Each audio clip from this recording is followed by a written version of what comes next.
महागणेशाय नमः। ओम गणपतये नमः। गणपति उवाच। एस्ट्रोलॉजी से मैं एस्ट्रोलॉजर प्रोफेसर A.K. चौबे आप सभी मित्रों का अपने इस YouTube चैनल पर हार्दिक स्वागत और अभिनंदन करता हूँ। मित्रों नमस्कार। मित्रों मैं हाजिर हूँ आज फिर आपसे एक और चर्चा करने के लिए। यानी चर्चा की श्रृंखला में हम जो कह रहे थे कि वर्ष 2023 में विभिन्न राशियों का राशिफल कैसा रहेगा, उसके तहत बात करते करते अब हम देखिए मकर राशि पे आ गए हैं। तो अब हम देखते हैं कि मकर राशि के लिए वर्ष 2023 क्या ला रहा है, कैसा फल दे रहा है। तो हमारा ये फल आप चाहें तो चंद्र राशि के हिसाब से देखें, चाहे लग्न, अगर आपको लग्न मालूम है तो लग्न के हिसाब से देखें, और नाम राशि के हिसाब से भी देख सकते हैं। ये हमारा राशिफल वैसे चंद्र राशि चंद्र के ऊपर आधारित है, चंद्र की स्थिति के ऊपर। और देखिए बड़े बड़े जो ग्रह हैं शनि, बृहस्पति, राहु, केतु और राशि के स्वामी, इनके ऊपर बेस्ड है। बाकी और छोटे मोटे शुक्र और मंगल और बुध उनको हम विचार नहीं करते हैं। ज़्यादातर बड़े ग्रह राशि लॉर्ड और बड़े ग्रह यानी बृहस्पति और शनि और राहु केतु पर जो लंबे टाइम तक ये जगह रहते हैं। तो अब देखिए हम देखते हैं कि ग्रह गोचर भी देखेंगे, फिर उसके बाद राशिफल देखेंगे मकर राशि के लिए कहाँ कैसा फल मिल रहा है। तो मित्रों आपके मकर राशि के राशि स्वामी कौन है? शनि। तो आपकी राशि के स्वामी शनि देव वर्ष के प्रारंभ में कहाँ हैं? लग्न में ही तो बैठे हैं। मकर लग्न है तो लग्न में बैठे हुए हैं, पहले भाव में बैठे हुए हैं, जो 17 जनवरी को कुंभ राशि में चले जाएंगे, यानी धन भाव में आ जाएंगे, अगले भाव में आ जाएंगे। धन भाव में आ गए जब, तो वहाँ से फिर तीसरी दृष्टि और सातवीं दृष्टि, दसम दृष्टि देखिए कहाँ कहाँ कैसे पड़ेंगी। तो धन भाव में आकर के, दूसरे भाव में आकर के फिर चौथे भाव को देखेंगे, 8वें भाव को देखेंगे और 11वें भाव को देखेंगे। धन भाव से चौथा भाव सुख भाव को भी देखेंगे, और एक अच्छा भाव जो है 11वां लाभ भाव को भी देखेंगे। इनकी दृष्टियाँ पड़ेंगी। और कुंभ राशि में जब आ जाएंगे 17 जनवरी को, तब कुंभ राशि उनकी मूल त्रिकोण राशि है, शनि की बड़ी उच्च की राशि है। तो मेरा कहना तो यही है कि शनि की दृष्टियाँ भी उच्च की पड़ती हैं, नुकसान नहीं करती हैं। हाँ, शनि अगर किसी और ऐसी छोटी मोटी राशि में बैठे हों, नीच के हों, तो उनके जहाँ बैठते हैं वहाँ अच्छा फल देते हैं और दृष्टियाँ अच्छी नहीं होती हैं। पर उच्च के शनि, उच्च की राशि में, उच्च के भाव में बैठे हुए शनि, तो उनकी अमृत दृष्टियाँ भी अच्छा ही फल देती हैं। किसके लिए? ईमानदार आदमी के लिए, न्याय संगत कर्म करने वाले के लिए, चोर और आलसी बेईमान लोगों के लिए नहीं, उनको तो दंड मिलता है। शनि महाराज अपने भक्तों पे, या ऐसे भक्त जो सच्चे ईमानदार कार्य करता है, गरीबों को सताते नहीं है, उनको शनि भी कृपा करते हैं। तो उनकी शनि की दृष्टियाँ भी अच्छी बन देंगी। तो धन भाव में जब शनि कुंभ राशि में आ गए, तो उनकी चतुर्थ पर, अष्टम पर और 11वें पर दृष्टियाँ अच्छा ही फल देंगी। अच्छा देखिए, बृहस्पति वर्ष के शुरुआत में कहाँ है? तीसरे भाव में रहेंगे बृहस्पति। तीसरा भाव कौन सा है? मीन राशि का। जहाँ से तीसरे भाव से बृहस्पति की दृष्टियाँ कहाँ जाएंगी? एक 7वें भाव में, एक 9वें भाव में और एक 11वें भाव में। और 22 अप्रैल तक तो बृहस्पति यहीं रहेंगे। बृहस्पति की दृष्टियाँ 7वें, 9वें और 11वें पड़ेंगी। और 22 अप्रैल के बाद फिर वो चौथे भाव में आ जाएंगे, यानी मीन राशि से निकल के आगे बढ़ जाएंगे और मेष राशि में आ जाएंगे, जहाँ राहु बैठे हुए हैं। तो चौथे भाव में जब आ जाएंगे तो दृष्टियाँ उनकी कहाँ कहाँ अमृत बरसाएंगी? 8वें भाव में, 10वें भाव में और 12वें भाव में बृहस्पति की दृष्टियाँ पड़ेंगी। और राहु भी जो है वर्ष की शुरुआत में चौथे हाउस में रहेंगे। राहु भी चौथे हाउस में बैठ करके अष्टम को देखेंगे, दसम को देखेंगे और 12वें भाव को देखेंगे। पर 30 अक्टूबर तक राहु यहीं रहेंगे, और 30 अक्टूबर को राहु फिर थर्ड हाउस में आ जाएंगे, क्योंकि विपरीत चलते हैं वो। थर्ड हाउस में आ जाएंगे, तो थर्ड हाउस में आकर फिर राहु की दृष्टियाँ 7वें पर, 9वें पर और 11वें पर जाएंगी। और केतु भी 10वें हाउस आ जाएंगे, यानी तुला राशि छोड़ के कन्या राशि में आ जाएंगे 10वें भाव में। और उनकी दृष्टियाँ 10वें भाव से दूसरे भाव पर पड़ेगी, चौथे भाव पर पड़ेगी और छठे भाव पर पड़ेगी। और 30 अक्टूबर के बाद ये देखिए कन्या राशि में से 9th हाउस में आ जाएंगे 30 अक्टूबर के बाद। अभी तो दशम 9th हाउस में आएंगे तो क्या होगा, केतु कन्या राशि में 9th हाउस में तो दृष्टि पड़ेगी, पहले में, तीसरे में, 5वें में। तो अप्रैल माह के अंत में 22 अप्रैल से बृहस्पति 4थे भाव में आ जाएंगे। 4था भाव सुख का भाव है, जहां राहु विद्यमान है और सूर्य भी वहीं पे होंगे। तो राहु से सूर्य प्रताड़ित होंगे। और देखिए बृहस्पति आगे वहां पर राहु का बृहस्पति का बन जाएगा चांडाल दोष। इस कारण से 4थे भाव में देखिए माता का स्वास्थ्य खराब हो सकता है, माता का स्वास्थ्य प्रभावित रहेगा। और मई से लेकर के सितंबर तक, जब तक चांडाल दोष प्रबल रहेगा, स्वास्थ्य खराब रहेगा, धन की हानि होगी और उतार चढ़ाव लगा रहेगा, धन की आर्थिक स्थिति में उतार चढ़ाव। आपके राशि स्वामी वर्ष के प्रारंभ में, राशि स्वामी कहाँ हैं, लग्न में जो शनि महाराज लग्न भाव में गोचर है, जीवन में अच्छा फल बदलाव लेकर आएंगे। स्वास्थ्य में भी सुधार होगा कि लग्न में बैठे हुए हैं, और धन का भी कोई अभाव नहीं रहेगा। शनि का 2nd हाउस में गोचर, यानी जब शनि जो है कुंभ राशि में आगे बढ़ जाएंगे और उसके बाद कुंभ राशि में से उनकी दृष्टि पड़ेगी 4थे भाव पर और 11वें भाव पर। तो 4थे भाव पर 11वें भाव की जो दृष्टियां बहुत लाभकारी होंगी, सुख भाव में और लाभ भाव में, बहुत जबरदस्त। और शनि का 2nd हाउस में गोचर जो हो जाएगा तो बहुत धन की आमदनी देगा और सुख साधनों में वृद्धि करेगा, विभिन्न स्रोतों से लाभ मिलेगा। 11वें भाव में तो लाभ ही लाभ मिलेगा, बड़े भाई बहन लाभ देंगे, धन मिलेगा व्यापार से, नौकरी से। शनि कुंभ राशि में यानी धन भाव में आ जाएंगे और यहीं रहेंगे बराबर। और शनि महाराज कुंभ में ही 17 जून से बकरी भी होंगे, बकरी अवस्था में भी रहेंगे कुंभ राशि में।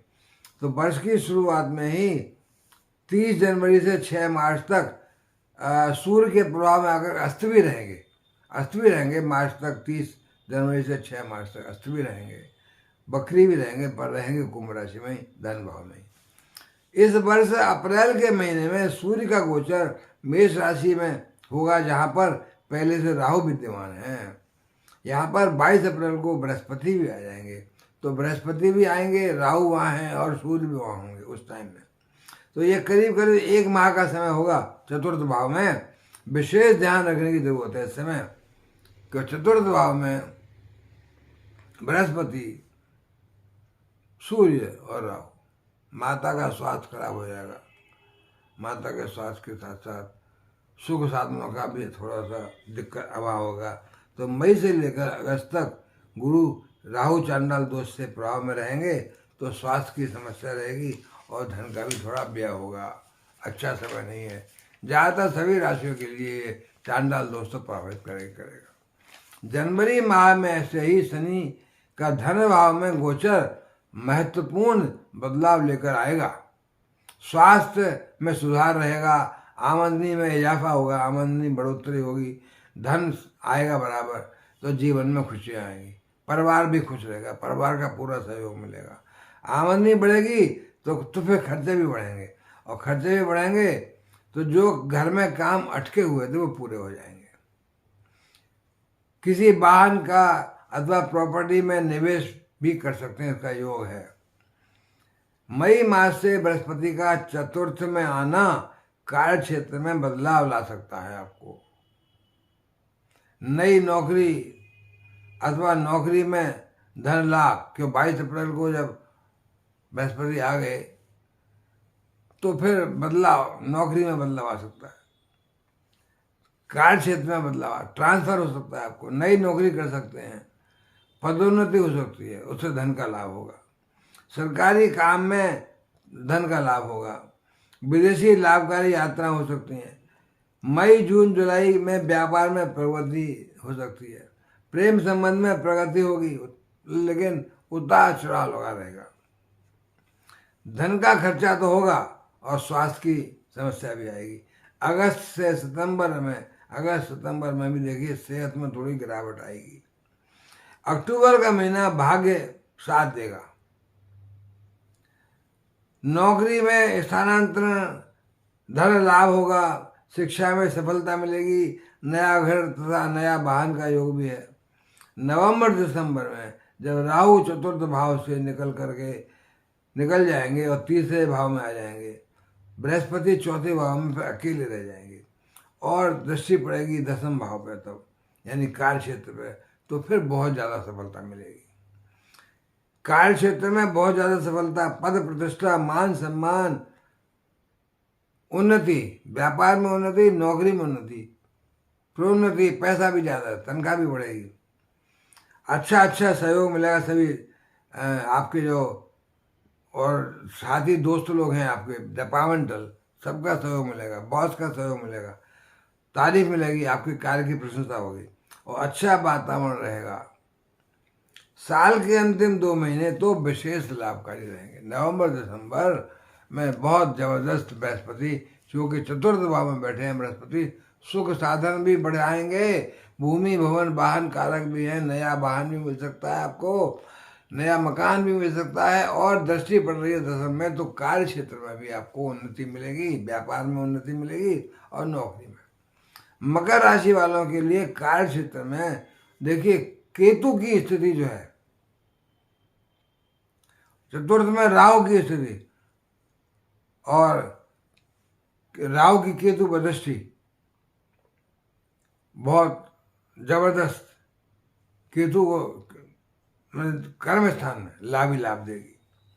अपने कार्य क्षेत्र में विशेष ध्यान देने की जरूरत है। थोड़ा सा सोच अपनी ध्यान रखिए, मस्तिष्क ऐसी बातें मत सोचिए जो नुकसान करें आपको।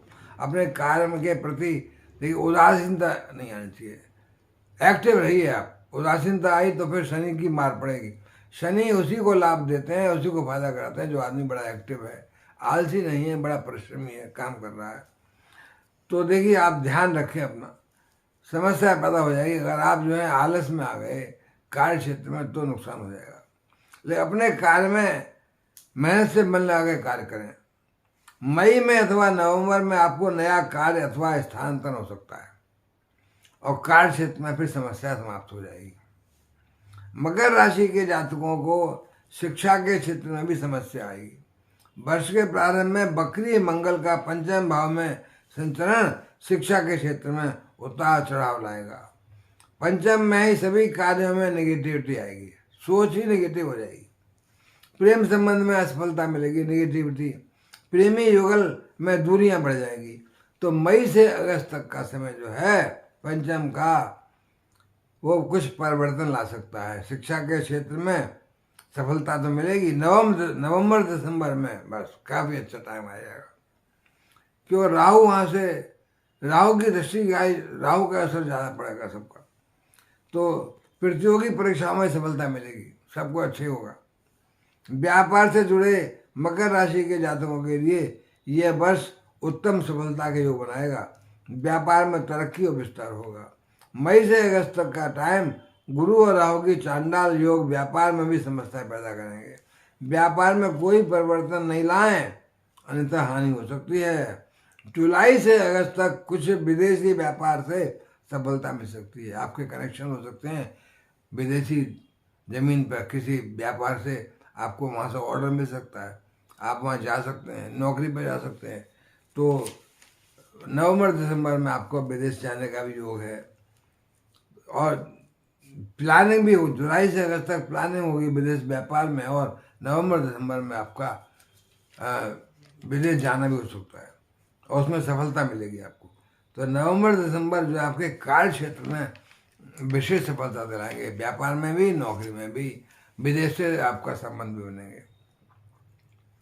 तो मकर राशि के जातक को देखिए नया वाहन खरीदना चाहते हैं अगर, तो फरवरी मार्च में ऐसा कर सकते हैं।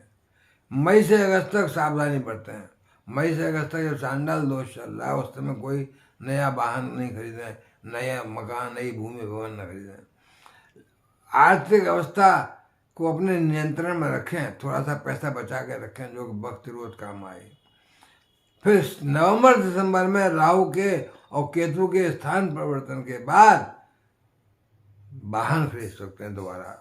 नवंबर दिसंबर में फिर जब खाली बृहस्पति की कृपा रहेगी आपके ऊपर चतुर्थ भाव में और दशम भाव में, राहु चले जाएंगे तीसरे भाव में, तब वाहन खरीद सकते हैं। सुख सुविधा में वृद्धि होगी आपकी नवंबर दिसंबर में। वर्ष के शुरुआत में सूर्य बुध मंगल के कारण भी आपकी आर्थिक स्थिति अच्छी नहीं रहेगी, लेकिन 17 जनवरी से शनि का धन भाव में आगमन और सूर्य का लगन भाव में देखिए आगमन आर्थिक स्थिति और स्वास्थ्य में अच्छा परिवर्तन लाएगा। शनि धन भाव से धन देंगे और तीसरी दृष्टि से चतुर्थ भाव के लाभ सुख साधनों की वृद्धि कराएंगे। मकर राशि के स्वामी शनि की विशेष कृपा मिलेगी आपको। शनि तो आपके राशि लॉर्ड हैं, तो विशेष लाभ देंगे आपको। मई जून जुलाई के सरकारी क्षेत्रों में लाभ, विदेश से लाभ, अक्टूबर दिसंबर माह में भी सुख सुविधा में लाभ, कर्म क्षेत्र में लाभ तथा व्यापार में लाभ। मकर राशि वालों को इस वर्ष स्वास्थ्य समस्याएं परेशान करेंगी। हृदय से संबंधित, फेफड़ों से संबंधित, स्वास्थ्य से संबंधित व्याधियां आपको तंग कर सकती हैं। लेकिन देखिए मौसम के अनुसार आप खान पान पर ध्यान रखिएगा। मौसम के अनुसार खान पान को कंट्रोल कीजिएगा, वरना उधर विकार हो गए तो बीमारी आ जाएगी। ठंड लगेगी, जुकाम खांसी जुकाम हुआ तो लंग्स पर असर पड़ सकता है। तो इसके लिए थोड़ा खाना ध्यान से रखिए और थोड़ा सा एक्सरसाइज करिए। थोड़ा सा मॉर्निंग वॉक, अगर बाहर नहीं जा सकते तो घर में ही टहलिए। थोड़ा सा आधा एक घंटा, आधा पौन घंटा मॉर्निंग वॉक जरूरी है। थोड़ी लाइट एक्सरसाइज जरूरी है। तो व्यायाम आप करेंगे हल्के फुल्के तो वो लाभकारी होंगे। मेडिटेशन कीजिए, योगा कीजिए तो आपको लाभ मिलेगा, मानसिक शांति मिलेगी। आपके लिए देखिए 4, 7 और 8 अंक लाभकारी रहेंगे। ब्लू से हल्के ब्लू, गहरे ब्लू, सारे नीले रंग आपको लाभ देंगे। बढ़िया आसमानी हो, थोड़ा गहरा हो, नीला हो। और देखिए शनिवार को शनि चालीसा का पाठ कीजिए, शनि के बीज मंत्र का पाठ कीजिए, ओम शम शनिश्चराय नमः, ओम शम शनिश्चराय नमः।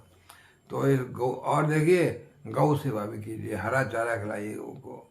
गरीबों की सेवा कीजिए, गरीबों को थोड़ा बहुत दान वान दीजिए थोड़ा, तो आपको लाभकारी होगा। तो शनि के थोड़ा सा, शनि तो आपके राशि लॉर्ड है, शनि को और बलवान बनाइए।